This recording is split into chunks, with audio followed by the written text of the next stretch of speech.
पंजाबी के नाम दे सारिਆਂ ਦਾ ਨਿੱਘਾ ਸਵਾਗਤ है। मैं ਤੁਹਾਡਾ ਦੋਸਤ ਤੇ ਹੋਸਟ परमजीत सिंह पगना। सब तो पहला निगाह मारदे आ ਅੱਜ ਦੀਆਂ ਮੁੱਖ ਖਬਰਾਂ ਤੇ। पंजाब च कोरोना का कहर, तरनतारन च 26 केस आए सामने। खुशखबरी कल नूं आवेगी तुहाडे खातिਆਂ च राहत राशि की दूजी किस्त। पंजाब च खुलणगे शराब के ठेके, केंद्र की सहमति मगरों कैप्टन सरकार तैयार। मैलबौਰਨ शहर च कतल होए जगरूप सिंह की मृतक देह भारत लियाउण लई दर-दर दी ठोकरां खा रहा परिवार। पंजाब सरकार के प्रबंधों तो खुश है हजूर साहब की संगत। कल तो शुरू हो जाएगी मोबाइल लैपटॉप की ऑनलाइन विक्री। रैड जोन विच नो डिलीवरी। हुण खबरां विस्तार दे नाल। पंजाब दे विच कोरोना वायरस दे वाधे मामले रुकण दा नाम नहीं लै रहे ते अज कोरोना पॉजिटिव केसां दी एक वड्डी गिणती जिहड़ी कि देखण नूं मिली है ते लगातार वाधा हुंदा जा रहा है। ते ताज़ा आंकड़ा जो इस वक्त निकल के आया वो तरनतारन दे विच इकट्ठे 26 कोरोना पॉजिटिव केस बाहर निकल के आए। इन्हां केसां दी पुष्टि डिप्टी कमिश्नर प्रदीप कुमार वल्लों दत्ती गई है। ते तरनतारन तो साडे पत्रकार बलजीत सिंह ने खास तौर पर डिप्टी कमिश्नर दे नाल गलबात कीती है। ते आओ सुणदे हां डिप्टी कमिश्नर ने इन्हां केसां दी पुष्टि कीती है। 26 होर जिहड़े पॉजिटिव केस जिहड़े साडे आए हैगे वे, ठीक है। इस नाल साडी तरनतारन जिले की पॉजिटिव केसां की गिनती है 40। बीती रात गुरदासपुर दे विच 25 नवे कोरोना पॉजिटिव केस बाहर आने तो बाद जिले दे विच कोरोना मरीजों की गिणती वध के हुण 29 दे कोल पहुंच चुकी है। कोरोना वायरस पॉजिटिव पाए गए लोकां दे विच कस्बा कलानौर दे विच 14, डेरा बाबा नानक दे विच 7, कानूवाल ब्लाक दे विच 3 ते कस्बा कादियान दे विच 1 मरीज पॉजिटिव पाया गया। ते गुरदासपुर तो साडे पत्रकार जतेंद्र कुंदल ने जिथे डिप्टी कमिश्नर मोहम्मद इस्फाक दे नाल गलबात कीती है ते उत्थे इलाके दा पूरा वेरवा भी उन्होंने डिप्टी कमिश्नर तो इकट्ठा किया। कोई साडे जिहड़े हजूर साहब तो आए थे 488 श्रद्धालु आए थे, सारिਆਂ ਦੀ सैंपलिंग हो चुकी है। अजे केवल 132 की रिपोर्ट आई है। 132 की रिपोर्ट चों साडे 28 पॉजिटिव आ चुके हैं, 24 पॉजिटिव आ चुके हैं और 3 उस तो पहले आए थे 27 पॉजिटिव आ चुके हैं। एक साडे भैनी बसवाल के पहला आए थे 28 पॉजिटिव आए और बाकी रिपोर्टां जी पेंडिंग ने। कल परसों एक सैंपलिंग रुकी सी क्योंकि लैब की कैपेसिटी घट सी। कल असीं फिर स्टेट हैडकुआटर नाल संपर्क करके लाल पाथ लैब राਹੀਂ कल सारी सैंपलिंग मुकम्मल कर दी। टोटल कितने केस होए सर? साढ़े गुरदासपुर के जी देखा जाए 24 केस कल आए, 3 उस तो पहला सीगे। एक अपने भैनी बसवाल के 28 सीगे। एक मैंने रिपोर्ट मिली है कि कादियां के साडे एक पेशेंट सीगे जिहड़े कि मोहाली गए थे अपने इलाज कराने वास्ते, उत्थे जाके पॉजिटिव हो गए हैं। हुण असीं ट्रेसिंग कर रहे हैं कि वो गुरदासपुर तो पॉजिटिव हुए हैं कि मोहाली जाके उत्थे काफ़ी फैलिया होया है कि उत्थे उन्होंने ये इन्फेक्शन हो गया।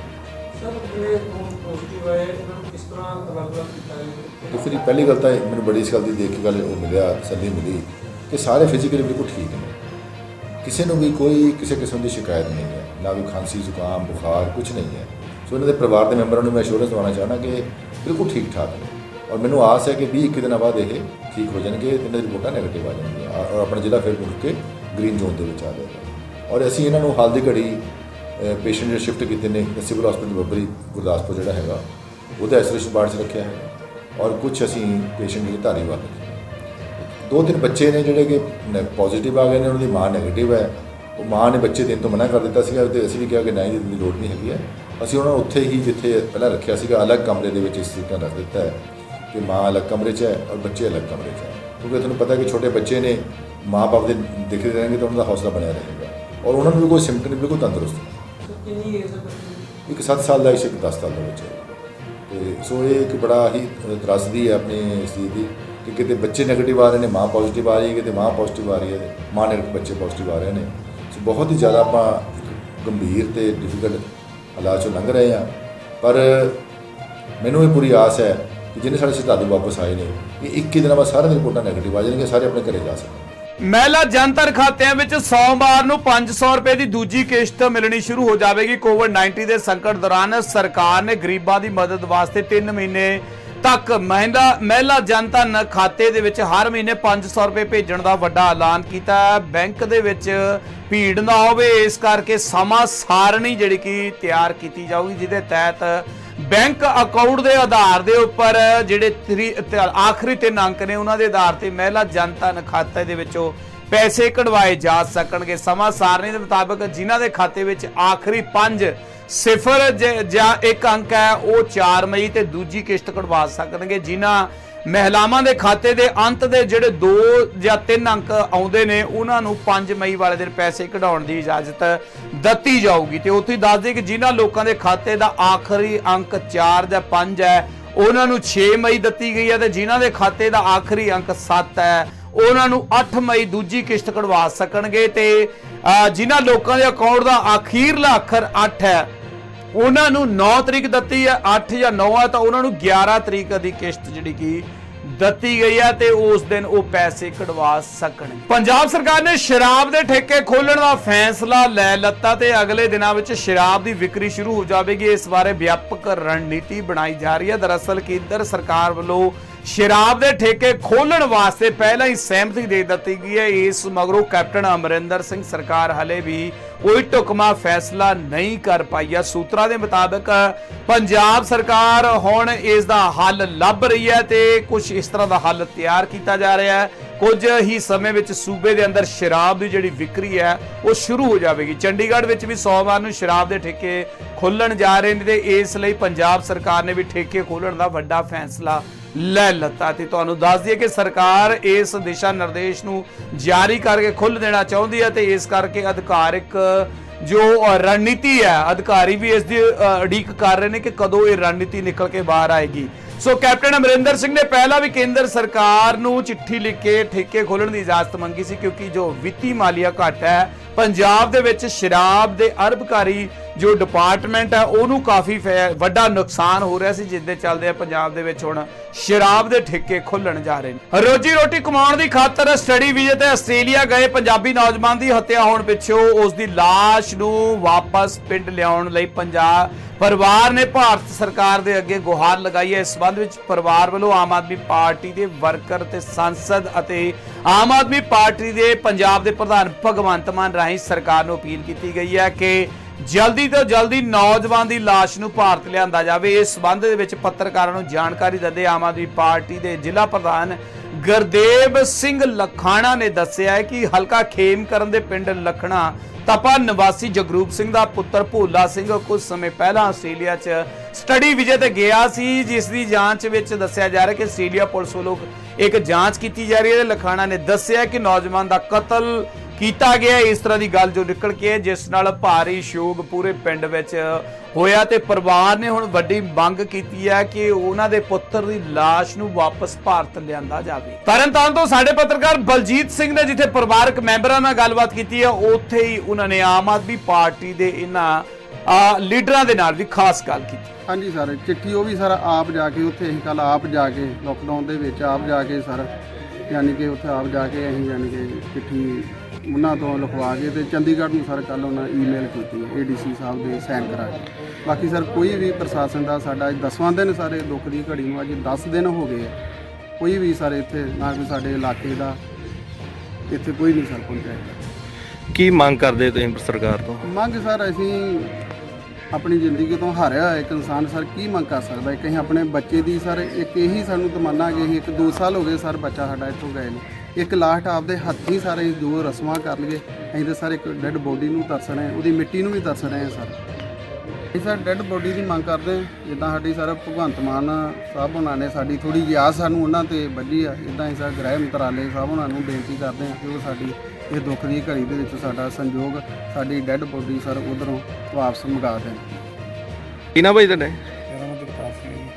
ਕੋਈ 10 ਦਿਨ ਹੋ ਗਏ ਨੇ ਇਹ ਭਾਣਾ ਵਾਪਰੇ ਨੂੰ ਤੇ ਅੱਜ ਤੋਂ ਪਹਿਲਾਂ ਵੀ ਚਿੱਠੀਆਂ ਜਿੱਦਣ ਸਾਨੂੰ ਸੁਨੇਹਾ ਮਿਲਿਆ ਸੀ ਨਾ ਉਸ ਤੋਂ ਅਗਲੇ ਦਿਨ ਵੀ ਜਾ ਕੇ ਪ੍ਰਸ਼ਾਸਨ ਦੇ ਵਿੱਚ ਸਾਰੀ ਚਿੱਠੀਆਂ ਕੱਢੀਆਂ ਗਈਆਂ, ਸਾਰੇ ਗ੍ਰਹਿ ਮੰਤਰੀ ਤੱਕ ਆਪਣੇ ਕੈਪਟਨ ਸਾਹਿਬ ਤੱਕ ਸਾਰਿਆਂ ਨੂੰ ਚਿੱਠੀਆਂ ਦਿੱਤੀਆਂ ਗਈਆਂ ਪਰ ਅਜੇ ਤੱਕ ਇਹ ਵੀ ਆਣ ਕੇ ਇੱਥੇ ਨਾ ਅਨੁਸਾਰ ਖਬਰ ਨਹੀਂ ਲਈ। ਕੱਲ ਭਗਵੰਤ ਮਾਨ ਦੇ ਕੁਝ ਜਿਹੜੇ ਬੰਦੇ ਆਏ ਸੀ ਉਹਨਾਂ ਨੇ ਸਾਨੂੰ ਥੋੜ੍ਹਾ ਭਰੋਸਾ ਜਤਾਇਆ ਕਿ ਅਸੀਂ ਤੁਹਾਡੀ ਵੱਧ ਤੋਂ ਵੱਧ ਕੋਸ਼ਿਸ਼ ਕਰਾਂਗੇ ਡੈੱਡ ਬੋਡੀ ਆ ਜਾਵੇ। ਅਸੀਂ ਚਾਹੁੰਦੇ ਕਿ ਗ੍ਰਹਿ ਮੰਤਰਾਲਾ ਦੀ ਦਖਲ ਅੰਦਾਜ਼ੀ ਕਰਕੇ ਚੇਚੇ ਤੌਰ 'ਤੇ ਇਹ ਸਾਡੀ ਡੈੱਡ ਬੋਡੀ ਜਿਹੜੀ ਇਹ ਵਾਪਸ ਇੱਥੇ ਪਹੁੰਚਾਈ ਜਾਵੇ, ਇਹ ਮੰਗ ਕਰਦੇ ਜੀ। ਕੋਈ ਤਰਨਤਾਰਨ ਹਲਕੇ ਦਾ ਨੁਮਾਇੰਦਾ ਜਾਂ ਕੋਈ ਪ੍ਰਸ਼ਾਸਨ ਅਧਿਕਾਰੀ? ਕੋਈ ਵੀ ਪ੍ਰਸ਼ਾਸਨਿਕ ਅਧਿਕਾਰੀ, ਕੋਈ MLA ਕੋਈ ਵੀ ਇੱਥੇ ਤੱਕ ਪਹੁੰਚਿਆ ਨਹੀਂ ਜੀ। ਸਾਡੇ ਸੁਖਪਾਲ ਸਿੰਘ ਭੁੱਲਰ ਇੱਥੇ ਹੈਗੇ ਨੇ MLA ਸਾਡੇ ਇਲਾਕੇ ਦੇ, ਉਹਨਾਂ ਨੂੰ ਪਤਾ ਵੀ ਲੱਗ ਚੁੱਕਾ ਹੈ, ਫੋਨ ਵੀ ਪਹੁੰਚ ਚੁੱਕਾ ਪਰ ਅਜੇ ਤੱਕ ਉਹਨਾਂ ਆਣ ਕੇ ਖਬਰ ਨਹੀਂ ਲਈ ਵੀ ਤੁਹਾਡੇ ਹੋਇਆ ਕੀ ਤੇ ਨਹੀਂ ਹੋਇਆ। ਸਿਰਫ ਵੋਟਾਂ ਲੈਣੇ ਆਉਂਦੇ ਆ, ਅੱਗੇ ਪਿੱਛੇ ਨਾਲ ਭੁੱਲ ਜਾਂਦਾ ਸਾਰਾ ਕੁਝ। ਹਾਂਜੀ ਬਲਜੀਤ ਜੀ, ਇਹ ਸਾਨੂੰ ਪਿਛਲੇ 25-26 ਤਰੀਕ ਨੂੰ ਪਤਾ ਚੱਲਿਆ ਸੀ ਕਿ ਸਾਡੇ ਹਲਕੇ ਖੇਮਕਰਨ ਦੇ ਪਿੰਡ ਤਵਾ ਲਖਣਾ ਤੋਂ ਇੱਕ ਬੱਚੇ ਦਾ ਆਸਟ੍ਰੇਲੀਆ ਵਿਖੇ ਕਤਲ ਹੋ ਗਿਆ ਹੈ ਔਰ ਪਰਿਵਾਰ ਨਾਲ ਅਸੀਂ ਰਾਬਤਾ ਕਾਇਮ ਕੀਤਾ ਤੇ ਉਹਨਾਂ ਨੇ ਦੱਸਿਆ ਕਿ ਜੋ ਉਹਨਾਂ ਦਾ ਬੇਟਾ Jagroop Singh Australia study base ਤੇ ਗਿਆ ਸੀ, ਉਸਦੇ ਰੂਮ ਵਿੱਚ ਹੀ ਕਤਲ ਹੋ ਗਿਆ, ਜੋ ਭੇਦ ਭਰੇ ਹਾਲਾਤਾਂ ਵਿੱਚ ਹੈ ਜੀ। ਉਸਦਾ ਕੁਝ ਵੀ ਕਲੀਅਰ ਨਹੀਂ ਹੋਇਆ ਕਿ ਕਿਸ ਨੇ ਕੀਤਾ, ਕਿਉਂ ਕੀਤਾ, ਇਨਵੈਸਟੀਗੇਸ਼ਨ ਜਾਰੀ ਹੈ। ਔਰ ਉਹਨਾਂ ਨੇ ਇਹ ਵੀ ਦੱਸਿਆ ਕਿ ਸਾਡੇ ਨਾਲ ਅਜੇ ਤੱਕ ਕੋਈ ਵੀ ਨਾ ਤਾਂ ਰਾਜਨੀਤਿਕ ਕੋਈ ਸਾਨੂੰ ਸਪੋਰਟ ਮਿਲੀ ਹੈ ਬੱਚੇ ਦੀ ਡੈੱਡ ਬੋਡੀ ਮੰਗਵਾਉਣ ਵਾਸਤੇ, ਔਰ ਨਾ ਹੀ ਕੋਈ ਸਾਡੇ ਨਾਲ ਤੱਕ ਕਿਸੇ ਨੇ ਪਹੁੰਚ ਕੀਤੀ ਹੈ। ਔਰ ਉਹ ਕਾਰਵਾਈ ਤੋਂ ਬਹੁਤ ਉਦਾਸ ਸੀ ਕਿ ਸਾਡੀ ਕੋਈ ਕਾਰਵਾਈ ਨਹੀਂ ਹੋਈ ਬੱਚੇ ਦੀ ਡੈੱਡ ਬੋਡੀ ਮੰਗਵਾਉਣ ਵਾਸਤੇ। ਫਿਰ ਉਸ ਤੋਂ ਬਾਅਦ ਅਸੀਂ ਸ਼੍ਰੀ ਭਗਵੰਤ ਮਾਨ ਜੀ ਪ੍ਰਧਾਨ ਆਮ ਆਦਮੀ ਪਾਰਟੀ ਪੰਜਾਬ MP ਸੰਗਰੂਰ ਨਾਲ ਗੱਲ ਕੀਤੀ ਔਰ ਉਹਨਾਂ ਨੂੰ ਇਸ ਕੇਸ ਵਿੱਚ ਹੈਲਪ ਕਰਨ ਲਈ ਕਿਹਾ। ਔਰ ਮਾਨ ਸਾਹਿਬ ਨੇ ਇਹ ਪਰਿਵਾਰ ਕੋਲੋਂ ਸਾਰੇ ਡਾਕੂਮੈਂਟ ਲੈ ਕੇ ਵਿਦੇਸ਼ ਮੰਤਰਾਲੇ ਨੂੰ ਸਬਮਿਟ ਕੀਤੇ ਔਰ ਉਹਨਾਂ ਨਾਲ ਕਾਲ ਰਾਹੀਂ ਵੀ ਗੱਲ ਕੀਤੀ ਵਿਦੇਸ਼ ਮੰਤਰਾਲੇ ਨਾਲ। ਔਰ ਲੋਕਡਾਊਨ ਹੋ ਕੇ ਮਾਨ ਸਾਹਿਬ ਨੇ ਦੱਸਿਆ ਕਿ ਥੋੜ੍ਹੇ ਕੁਝ ਆਫਿਸ ਬੰਦ ਵੀ ਨੇ, ਜਿਸ ਕਰਕੇ ਕੁਝ ਕਾਰਵਾਈ ਲੇਟ ਹੋ ਰਹੀ ਹੈ। ਔਰ ਬਾਕੀ ਮਾਨ ਸਾਹਿਬ ਨੇ ਕਿਹਾ ਕਿ ਇਸ ਬੱਚੇ ਦੀ ਜੋ ਇਨਵੈਸਟੀਗੇਸ਼ਨ ਜਿਸ ਦਿਨ ਹੀ ਪੂਰੀ ਹੋ ਗਈ ਔਰ ਇਸ ਦੀ ਡੈੱਡ ਬੋਡੀ ਬਹੁਤ ਜਲਦ ਮੰਗਵਾ ਕੇ ਪਰਿਵਾਰ ਨੂੰ ਸੌਂਪੀ ਜਾਵੇਗੀ। ਗੁਰਦੁਆਰਾ ਸ਼੍ਰੀ ਹਜੂਰ ਸਾਹਿਬ ਤੋਂ ਆਏ ਸ਼ਰਧਾਲੂਆਂ ਨੂੰ ਗੁਰਦਾਸਪੁਰ ਦੇ ਅਲੱਗ-ਅਲੱਗ ਜਗ੍ਹਾ ਦੇ ਵਿੱਚ ਆਈਸੋਲੇਸ਼ਨ ਵਾਰਡਾਂ ਦੇ ਵਿੱਚ ਰੱਖਿਆ ਗਿਆ। ਸ਼ਰਧਾਲੂਆਂ ਦਾ ਰਹਿਣ ਦੀ, ਖਾਣ ਪੀਣ ਦੇ ਪੁਖਤਾ ਪ੍ਰਬੰਧ ਜੋ ਕਿ ਕੀਤੇ ਗਏ ਨੇ ਤੇ ਇਹਨਾਂ ਸਾਰਿਆਂ ਦੇ ਸੈਂਪਲ ਲਏ ਜਾ ਚੁੱਕੇ ਨੇ, ਜਿਨ੍ਹਾਂ 'ਚ ਜ਼ਿਲ੍ਹਾ ਪ੍ਰਸ਼ਾਸਨ ਨੇ ਜੋ ਪ੍ਰਬੰਧ ਕੀਤੇ ਨੇ ਇਹਨਾਂ ਨੂੰ ਦੇਖ ਕੇ ਇਹ ਸਾਰੀ ਸਿੱਖ ਸੰਗਤ ਦੇ ਵਿੱਚ ਖੁਸ਼ੀ ਦੀ ਲਹਿਰ ਹੈ ਤੇ ਉਹਨਾਂ ਨੇ ਪੰਜਾਬ ਸਰਕਾਰ ਦੀ ਜੰਮ ਕੇ ਤਾਰੀਫ ਕੀਤੀ ਹੈ। ਇਸ ਮੌਕੇ ਤੇ ਸਾਡੇ ਪੱਤਰਕਾਰ ਜਤਿੰਦਰ ਕੁੰਦਲ ਨੇ ਇਹਨਾਂ ਸ਼ਰਧਾਲੂਆਂ ਨਾਲ ਗੱਲਬਾਤ ਕੀਤੀ ਤੇ ਉਹਨਾਂ ਨੇ ਉੱਥੇ ਰਹਿਣ ਵਾਲੇ ਇੱਕ ਸ਼ਰਧਾਲੂ ਦੇ ਦਿਲ ਦੀ ਗੱਲ ਸਾਰਿਆਂ ਤੱਕ ਪਹੁੰਚਾਉਣ ਦੀ ਕੋਸ਼ਿਸ਼ ਵੀ ਇੱਕ ਕੀਤੀ ਹੈ। ਆਓ ਸੁਣਦੇ ਹਾਂ ਇਹਨਾਂ ਸ਼ਰਧਾਲੂਆਂ ਨੂੰ। ਜੋ ਸੰਸਾਰ ਵਿੱਚ ਕਰੋਨਾ ਦਾ ਕਹਿਰ ਵਰਤ ਰਿਹਾ ਹੈ, ਉਹਦੇ ਸਬੰਧ ਵਿੱਚ ਸਰਕਾਰ ਨੇ ਕਾਫੀ ਉਪਰਾਲੇ ਕੀਤੇ ਹਨ। ਪ੍ਰਸ਼ਾਸਨ ਵੀ ਬੜੇ ਜ਼ੋਰ ਦੇ ਨਾਲ ਸਹਿਯੋਗ ਦੇ ਰਿਹਾ ਹੈ। ਜੋ ਸੰਗਤਾਂ ਹਜ਼ੂਰ ਸਾਹਿਬ ਤੋਂ ਪੰਜਾਬ ਵਿੱਚ ਵਾਪਸ ਆਈਆਂ ਹਨ, ਉਹਨਾਂ ਦੇ ਰਹਿਣ ਵਾਸਤੇ ਜੋ ਪ੍ਰਬੰਧ ਸਰਕਾਰ ਨੇ ਕੀਤਾ ਹੈ ਬਹੁਤ ਵਧੀਆ। ਮੇਰਾ ਪਿੰਡ ਅਮੀਪੁਰ ਹੈ, ਨਾਮ ਮੇਰਾ ਬਲਕਾਰ ਸਿੰਘ ਹੈ, ਅਸੀਂ ਉੱਥੋਂ ਆਏ ਹਾਂ। ਸੋ ਇੱਥੇ ਬਾਬਾ ਅਜੇ ਸਿੰਘ ਕਾਲਜ ਬੰਦਾ ਬਹਾਦਰ, ਉੱਥੇ ਸਾਡਾ ਨਿਵਾਸ ਹੈ। ਸੋ ਅਸੀਂ 3 ਦਿਨ ਸਾਨੂੰ ਆਏ ਹੋਏ ਨੇ, ਸਾਨੂੰ ਬੜਾ ਚੰਗਾ ਪ੍ਰਬੰਧ ਮਿਲਿਆ, ਵਧੀਆ ਮਿਲਿਆ, ਰੋਟੀ ਪਾਣੀ ਸੋਹਣਾ ਮਿਲ ਰਿਹਾ, ਦੁੱਧ ਮਿਲ ਰਿਹਾ 2 ਵੇਲੇ, ਚਾਹ ਪਾਣੀ ਮਿਲ ਰਿਹਾ, ਹੋ ਸਕੇ ਮਿਸ਼ਟਾਨ ਵੀ ਨਾਲ ਚਾਹ ਦੇ ਨਾਲ, ਨਮਕੀਨ ਵੀ ਸੰਗਤਾਂ ਲਿਆ ਰਹੀਆਂ ਹਨ। ਸਰਕਾਰ ਪ੍ਰਬੰਧਕਾਰੀ ਬੜਾ ਸਹਿਯੋਗ ਦੇ ਰਹੀ ਹੈ। ਸਾਰੀ ਸੰਗਤ ਖੁਸ਼ ਹੈ, ਕੋਈ ਕਮੀ ਨਹੀਂ ਇੱਥੇ। ਕਈ ਥਾਈਂ ਇਹ ਆ ਰਹੇ ਹੋਣਗੇ ਉਲਾਮੇ ਕਿ ਪ੍ਰਬੰਧ ਠੀਕ ਨਹੀਂ ਸਾਡੇ ਹੋ ਰਿਹਾ, ਪਰ ਲੇਕਿਨ ਸਾਡੇ ਇੱਥੇ ਬਹੁਤ ਵਧੀਆ ਪ੍ਰਬੰਧ ਚੱਲ ਰਿਹਾ। SDM ਸਾਹਿਬ ਵੀ ਇੱਥੇ ਆ ਕੇ ਦੇਖਦੇ ਹਨ, ਸਾਰਿਆਂ ਨੂੰ ਚੈੱਕ ਕਰਦੇ ਨੇ, ਸਹਿਯੋਗ ਸਾਰਾ ਮੰਗਦੇ, ਸਾਰਾ ਸਹਿਯੋਗ ਦੇ ਰਹੇ ਨੇ। ਅਸੀਂ ਉਹਨਾਂ ਬੜੇ ਧੰਨਵਾਦੀ ਹਾਂ। ਉਹਨਾਂ ਚੰਗੇ ਪ੍ਰਬੰਧ ਕਰਕੇ ਸਾਨੂੰ ਇੱਥੇ ਸਾਡੀ ਬੜੀ ਇੱਜ਼ਤ ਕੀਤੀ ਆ, ਸਾਡਾ ਮਾਣ ਵਧਾਇਆ। ਤੇ ਨਾਲ ਹੀ ਮੈਂ ਆਪਣੇ ਮਾਨਯੋਗ ਸਟਾਫ ਦਾ, SDM ਸਾਹਿਬ ਦਾ, DC ਸਾਹਿਬ ਦਾ ਅਤੇ ਪ੍ਰਬੰਧਕਾਂ ਦਾ, ਸਾਰਿਆਂ ਦਾ ਹੀ ਬਹੁਤ ਤਹਿ ਦਿਲੋਂ ਧੰਨਵਾਦੀ ਹਾਂ ਕਿ ਸਾਡਾ ਬਹੁਤ ਹੀ ਇਹਨਾਂ ਨੇ ਸਹਿਯੋਗ ਕੀਤਾ, ਸਾਨੂੰ ਇਤਮਾਨ ਦਿੱਤਾ ਹੈ। ਹਾਂਜੀ, ਮੇਰਾ ਨਾਮ ਮਨਜਿੰਦਰ ਕੌਰ ਹੈ, ਕਲੇਕਲਾ ਤੋਂ ਆਏ ਹਾਂ। ਕੋਈ ਦਿੱਕਤ ਨਹੀਂ ਹੈਗੀ, ਖਾਣ ਪੀਣ ਦਾ ਵਧੀਆ ਅਰੇਂਜਮੈਂਟ ਹੁੰਦਾ ਪਿਆ ਵਾ, ਕੋਈ ਮੁਸ਼ਕਲ ਨਹੀਂ ਹੈਗੀ। ਹਾਂਜੀ, ਟੈਸਟ ਵੀ ਹੋ ਗਏ ਸਾਡੇ, ਦੋਨੋਂ ਟੈਸਟ ਹੋ ਗਏ, ਵਧੀਆ ਅਰੇਂਜਮੈਂਟ, ਖਾਣ ਪੀਣ ਦੀ ਕੋਈ ਕਮੀ ਨਹੀਂ ਹੈ, ਸਾਰੀਆਂ ਚੀਜ਼ਾਂ ਮਿਲਦੀਆਂ ਪਈਆਂ ਨੇ। ਰਾਤ ਨੂੰ ਕੋਈ ਪ੍ਰੋਬਲਮ ਨਹੀਂ ਸਰ, ਕੋਈ ਪ੍ਰੋਬਲਮ ਪੱਖੀਆਂ ਦੀ ਕੋਈ ਨਹੀਂ ਸਰ, ਕੋਈ ਨਹੀਂ। ਸਾਡੇ ਕੋਲੇ ਪਿਛਲੇ 2 ਦਿਨਾਂ ਦੇ ਵਿੱਚ ਕਾਫੀ ਸਾਰੇ ਸ਼ਰਧਾਲੂ ਵਾਪਸ ਆਏ ਨੇ। ਇਹ ਟੋਟਲ 598 ਸ਼ਰਧਾਲੂ ਵਾਪਸ ਆਏ ਸੀਗੇ। ਇਹਨਾਂ ਦੇ 431 ਪੁਰਸ਼ ਹੈ, 167 ਔਰਤਾਂ ਨੇ। ਇਹਨਾਂ ਨੂੰ ਅਸੀਂ 4-5 ਥਾਵਾਂ ਦੇ ਉੱਪਰ ਰੱਖਿਆ ਹੋਇਆ, ਬਟਾਲਾ, ਗੁਰਦਾਸਪੁਰ, ਗਾਲੜੀ, ਡੇਰਾ ਬਾਬਾ ਨਾਨਕ। ਇਹ ਬਿਲਕੁਲ ਇਹਨਾਂ ਦੀ ਚੰਗੇ ਤਰੀਕੇ ਨਾਲ ਪ੍ਰਬੰਧ ਕੀਤਾ ਗਿਆ। ਸਭ ਤੋਂ ਵੱਡੀ ਇਹਨਾਂ ਚਿੰਤਾ ਇਹ ਸੀਗੀ ਕਿ ਸੈਂਪਲ ਨਹੀਂ ਲਏ ਗਏ। ਅਸੀਂ ਅੱਜ ਕਿਉਂਕਿ ਅੰਮ੍ਰਿਤਸਰ ਜਿਹੜੀ ਆਪਣੀ ਲੈਬ ਹੈ ਉਹਦੀ ਸਮਰੱਥਾ ਬੜੀ ਘੱਟ ਸੀਗੀ, ਇਸ ਕਰਕੇ ਸੈਂਪਲ ਨਹੀਂ ਹੋ ਸਕੇ। ਅੱਜ ਅਸੀਂ ਵਿਸ਼ੇਸ਼ ਤੌਰ ਤੇ ਇੱਕ ਪ੍ਰਾਈਵੇਟ ਲੈਬ ਹੈ, ਲਾਲ ਪਾਥ ਲੈਬ, ਜਿਹੜੀ ਕਿ ਬੜੀ ਅੱਛੀ ਲੈਬ ਹੈ, ਉਹਨਾਂ ਸੰਪਰਕ ਕਰਕੇ ਅੱਜ ਸਾਰਿਆਂ ਦੇ ਸੈਂਪਲ ਕਰਾ ਦਿੱਤੇ ਗਏ ਨੇ। ਹੁਣ ਜਿੰਨੇ ਸਾਡੇ ਸ਼ਰਧਾਲੂ ਵਾਪਸ ਆਏ ਸੀਗੇ ਸਾਰਿਆਂ ਦੀ ਸੈਂਪਲਿੰਗ ਹੋ ਗਈ ਹੈ। ਜਿੱਥੇ ਸਾਡੇ ਸ਼ਰਧਾਲੂ ਇੱਥੇ ਆਏ ਨੇ, ਇਹਨਾਂ ਦੇ ਆਰਾਮ ਦੀ ਦੇਖਭਾਲ ਦਾ ਗੱਲ ਹੈ। ਸਾਡੇ ਮਹਿਮਾਨ ਹੈ, ਸਾਡੀ ਜ਼ਿੰਮੇਵਾਰੀ ਨਾਲ ਧਿਆਨ ਰੱਖਣਾ। ਅਸੀਂ ਇਹਦੇ ਵਾਸਤੇ ਟੀਮਾਂ ਬਣਾ ਦਿੱਤੀਆਂ ਨੇ, ਪੂਰਾ ਪ੍ਰਬੰਧ ਕੀਤਾ ਜਾ ਰਿਹਾ ਹੈ। ਮੰਡੀ ਅਫਸਰ ਦੀ ਡਿਊਟੀ ਲਾਈ ਗਈ ਹੈ ਕਿ ਹਰ ਰੋਜ਼ ਸਵੇਰੇ ਫਲ ਜਿਵੇਂ ਕਿ ਸੇਬ, ਕੇਲੇ ਉਹ ਭੇਜੇ ਜਾ ਰਹੇ ਨੇ। ਵੇਰਕਾ ਵੱਲੋਂ ਦੁੱਧ, ਦਹੀਂ ਤੇ ਲੱਸੀ ਦਾ ਪ੍ਰਬੰਧ ਕੀਤਾ ਗਿਆ ਹੈ। ਇਸ ਤੋਂ ਇਲਾਵਾ 4 ਰੈੱਡ ਕਰਾਸ ਦੀਆਂ ਜਿਹੜੀਆਂ ਟੀਮਾਂ ਨੇ, ਮੋਬਾਈਲ ਵੈਨ, ਡਾਕਟਰ ਸਮੇਤ ਫਾਰਮਾਸਿਸਟ ਤੇ ਦਵਾਈਆਂ ਇਹਨਾਂ ਦੀ ਜਾ ਰਹੀਆਂ ਨੇ ਕੈਂਪਾਂ ਦੇ। ਕਿਉਂਕਿ ਕਈ ਵਾਰੀ ਇੱਦਾਂ ਦੇ ਵੀ ਲੋਕ ਹੈਗੇ ਨੇ ਜਿਨ੍ਹਾਂ ਨੂੰ ਕੋਈ ਹੋਰ ਬਿਮਾਰੀਆਂ ਨੇ, ਕੋਈ ਦਵਾਈ ਦੀ ਲੋੜ ਹੈ, ਉਹ ਰੋਜ਼ ਇਹਨਾਂ ਦਾ ਮੈਡੀਕਲ ਚੈੱਕਅਪ ਹੋ ਰਿਹਾ। ਅੱਜ ਵੀ ਜਾ ਕੇ ਆਈਆਂ ਨੇ ਬੈਂਚ, ਕੱਲ੍ਹ ਵੀ ਜਾਣਗੀਆਂ, ਪਰਸੋਂ ਵੀ ਜਾਣਗੀਆਂ। ਔਰ ਅਸੀਂ ਇਹ ਵੀ ਨਾਲ ਪ੍ਰਬੰਧ ਕੀਤਾ ਕਿ ਇਹਨਾਂ ਨੂੰ ਥੋੜ੍ਹਾ ਬਹੁਤ ਜਿਵੇਂ ਬਿਸਕਿਟ ਹੈ, ਕੇਕ ਹੈ, ਮੈਗੀ ਹੈ, ਇਹ ਵੀ ਅੱਜ ਪਹੁੰਚਾਈ ਹੈ ਤਾਂ ਕਿ ਜੇ ਕਿਸੇ ਜੋ ਇੱਛਾ ਕਰੇ ਉਹ ਕਰੇ। ਤੇ ਅੱਜ ਅਸੀਂ ਇਹ ਵੀ ਕੋਸ਼ਿਸ਼ ਕਰਾਂਗੇ ਕੱਲ੍ਹ ਨੂੰ ਵੀ ਜਿਵੇਂ ਕੜਾਹ ਪ੍ਰਸ਼ਾਦ ਹੈ, ਸਮੋਸੇ ਨੇ, ਇਹ ਵੀ ਨਾਲ ਭੇਜਣਾ ਸ਼ੁਰੂ ਕਰੀਏ। ਕੱਲ੍ਹ ਥੋੜ੍ਹੇ ਬਹੁਤ ਜਦੋਂ ਆਏ ਸੀਗਾ ਪਰ ਮੈਂ ਇਹਨਾਂ ਦੇ ਸਾਰੇ ਜਿਹੜੇ ਰਿਸ਼ਤੇਦਾਰ ਹੈ ਉਹਨਾਂ ਸਾਰਿਆਂ ਨੂੰ ਇਹ ਪੂਰਾ ਭਰੋਸਾ ਦਿਵਾਉਣਾ ਕਿ ਅਸੀਂ ਇਹਨਾਂ ਦਾ ਪੂਰਾ ਧਿਆਨ ਰੱਖ ਰਹੇ ਹਾਂ ਔਰ ਬਿਲਕੁਲ ਠੀਕ ਨੇ, ਘਬਰਾਉਣ ਦੀ ਕੋਈ ਲੋੜ ਨਹੀਂ ਹੈ। ਫਿਰ ਵੀ ਅਸੀਂ ਇੱਕ ਹੋਰ ਕੰਮ ਕੀਤਾ ਹੈ, ਅਸੀਂ ਇਹਨਾਂ ਸਾਰਿਆਂ ਦਾ ਇੱਕ WhatsApp ਗਰੁੱਪ ਬਣਾ ਦਿੱਤਾ ਜਿਹਦੇ 'ਚ ਮੈਂ ਆਪ ਵੀ ਸ਼ਾਮਿਲ ਹੋਇਆ। ਕਿਸੇ ਵੀ ਯਾਤਰੀ ਨੂੰ, ਕਿਸੇ ਵੀ ਸ਼ਰਧਾਲੂ ਨੂੰ ਜਿਹੜੇ ਵਾਪਸ ਆਏ ਨੇ, ਕੋਈ ਡਿਫੀਕਲਟੀ ਆਉਂਦੀ ਉਹ 'ਚ ਆਪਣਾ ਮੈਸੇਜ ਪਾਵੇ, ਅਸੀਂ ਤੁਰੰਤ ਹੱਲ ਕਰਾਂਗੇ।